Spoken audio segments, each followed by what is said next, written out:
scored back-to-back touchdowns and both two-point conversions in last night's first-round playoff game before he collapsed.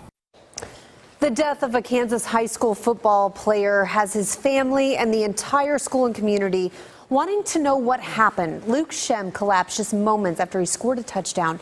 He did have a minor collision with an opposing player, but at this point it's not clear if that played a factor into his death. And so far, since July of this year, 11 high school football players from across the country have died after playing the game. 41 Action News reporter Jeremy Mohue talked with local coaches today on how they are making sure that their players are okay after a hard hit. Jeremy. Over $800 million has been spent on concussion research, yet the average number of high school students who have died has not gone down. I think a lot of it is, kind of how you teach the game and the safety you teach. You got to stress to your kids that they can get hurt playing the game. John Holmes takes the safety of Bishop Miege athletes seriously.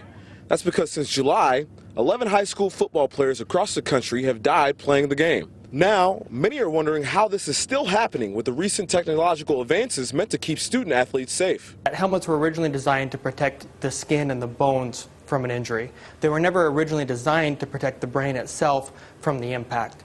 And as more research goes into it, we're trying to find ways of cushioning that blow, because it's really what's going on inside the brain that becomes important. However, coaches believe it's money well spent. That's one thing we always try to tell our parents, if they're willing to pay $400 or $500 for a baseball bat, how about trying to pay $400 or $500 for something that's going to help your kid?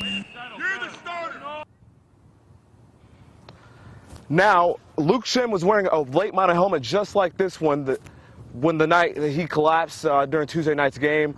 He did have a concussion earlier this season. I did talk to the head coach of Wallace County High School, who told me he did not receive a blow to the head the night he was hospitalized. In Roland Park, Kansas, I'm Jeremy Mohue, 41 Action News.